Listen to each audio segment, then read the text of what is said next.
Bonjour et bienvenue au bulletin de nouvelles du jeudi 17 mars à l'antenne du Critique enrhumé. Aujourd'hui, séisme au Japon, la crainte toujours présente. L'ONU s'entendra-t-elle sur la zone d'exclusion aérienne en Libye? Le budget, les citoyens payent encore. Ici Isabelle Grignon-Franck pour votre téléjournal. Du côté du Japon, Benoît, les Japonais ne sont pas sortis d'affaires. Mais non, Isabelle, en fait, c'est le bilan qui continue de s'alourdir et qui atteint maintenant près de 20 000 morts et disparus. Ce qui fait du séisme du 11 mars dernier le plus dévastateur de l'histoire du Japon depuis 1923. Il y a eu aussi plusieurs répliques de magnitude moins élevée tout de même qui sont venues compliquer le travail de secours mené par l'armée nippone.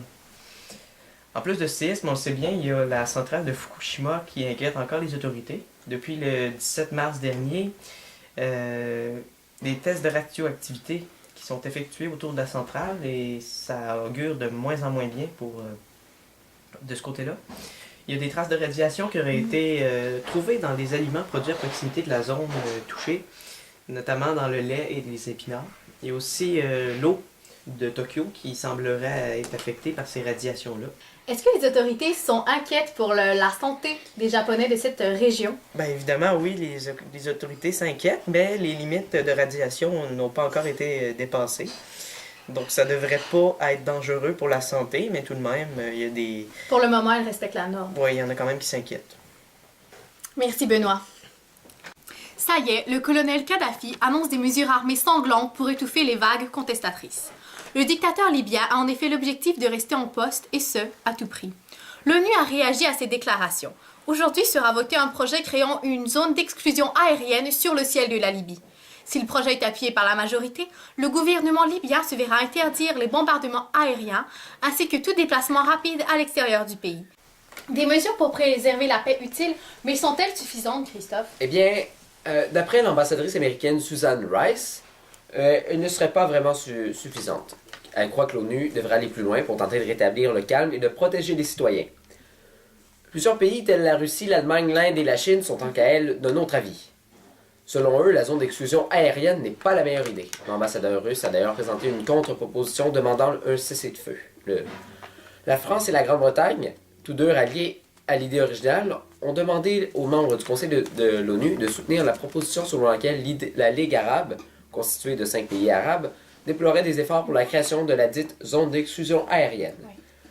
Nous n'en savons pas plus sur la suite des négociations, mais le représentant libyen demande à tous de presser le pas afin de régler tout le plus vite possible. Donc on veut régler ça le plus rapidement possible. Oui. Mais du côté des rebelles, comment ça se passe? Eh bien, vous savez que le pays avait été scindé en deux. D'un bord, les partisans de Kadhafi, de l'autre, le mouvement révolutionnaire. Et puis Kadhafi a commencé une avance avec ses soldats et a pris plusieurs villes. Et maintenant, il encercle Benghazi, il va bientôt attaquer la ville. Et les rebelles sont pris au piège. Alors, est-ce que vous savez que les membres de l'ONU s'étaient rassemblés pour discuter d'une idée et donc faisait partie aussi de l'exclusion aérienne, la zone d'exclusion aérienne. Et on ne sait pas plus ce qui va se passer, mais Benghazi... Et on n'en sait pas plus. Alors, merci beaucoup Christophe Turcotte-Richard pour cette chronique. Oui, ça fait plaisir. Alors David, pour le budget, les citoyens devront payer encore plus cher. Et oui, la suite des budgets bâchants demande encore de l'argent aux contribuables. On oublie la promesse des 15 000 $ en garderie, c'est oublié. La TPS augmente de 1% en janvier et sera augmentée d'un autre % en 2012. Le déficit passera de la promesse des 2,9 milliards à 3,8 milliards, c'est un montant de 900 millions. Et la dette totale sera de 184 milliards à la fin 2011, représentant 57,7% du PIB. Alors David, est-ce que ça inquiète que la dette soit si grande et augmente encore? Non, car comme l'a dit Raymond Bachand, le Québec est l'une des nations riches et performantes du monde.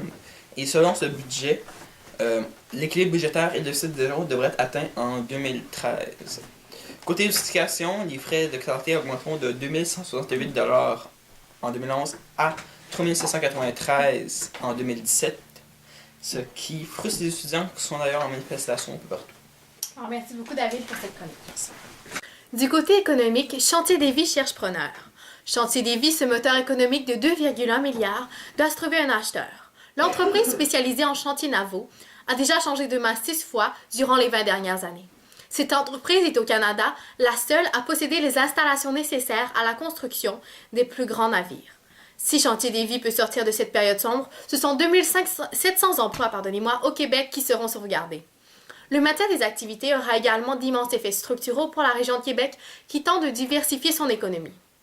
Tous ces employés ne travailleront évidemment pas dans le vide. Un contrat de 35 milliards avec le gouvernement fédéral qui veut renouveler sa flotte est en vue.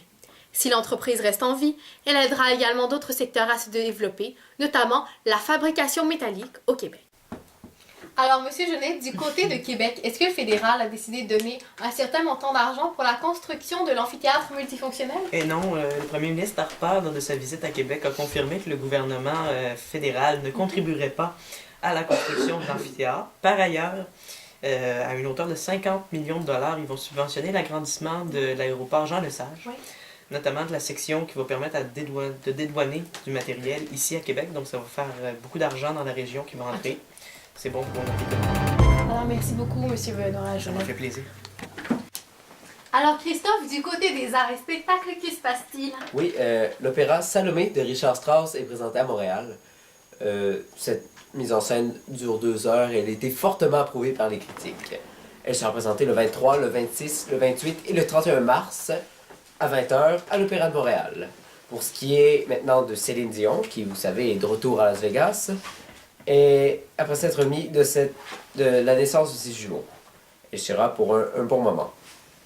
Après, maintenant, aux Ultras. Le grand gagnant de l'année est le film Incendie de Denis Villeneuve. Après, l'actrice de soutien Dorothée Berryman dans le film Cabotin. Le meilleur acteur est Claude Legault dans son film 10 et demi.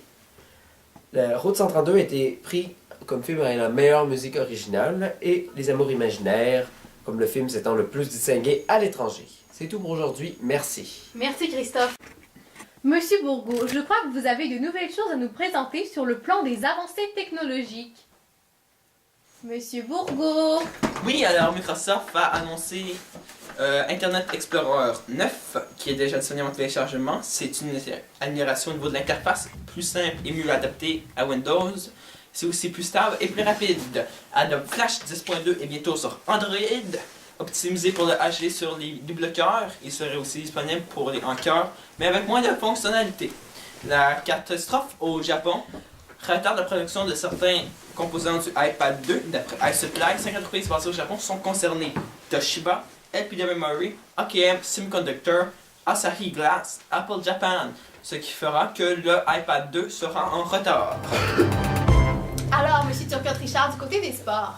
Alors, une belle aventure s'annonce pour l'aventurier François-Guy Tivierge, Canadien de 47 ans qui a été le 76e alpiniste à gravir le mont Everest. Maintenant, il s'engage à atteindre le pôle Nord avec d'autres aventuriers du monde pour une traversée de 10 jours. Avec 55 kg sur son dos, il traversera jusqu'au pôle Nord en ski de fond. Toute une aventure s'annonce pour lui. Alors, merci beaucoup, Christophe. Ça me fait plaisir. Alors, à la météo, Christophe, qu'est-ce qu'on prévoit dans les prochains jours? Prévision régionale pour la météo. À Montréal, un maximum de 7, un minimum de moins 2. À Québec, un maximum de 6, un minimum de moins 6. À Saguenay, un maximum de 5, un minimum de moins 16. Et à Rimouski, un maximum de 7 et un minimum de moins 7. Demain, à Québec, 90% d'averses, nuageux, plus faible pluie et des vents à 50 km/h maximum. C'était pour la météo. Merci, Chris. C'est déjà la fin. Ici Isabelle Grignon-Franck, en mon nom et en celui de toute l'équipe, je vous souhaite une agréable fin de journée.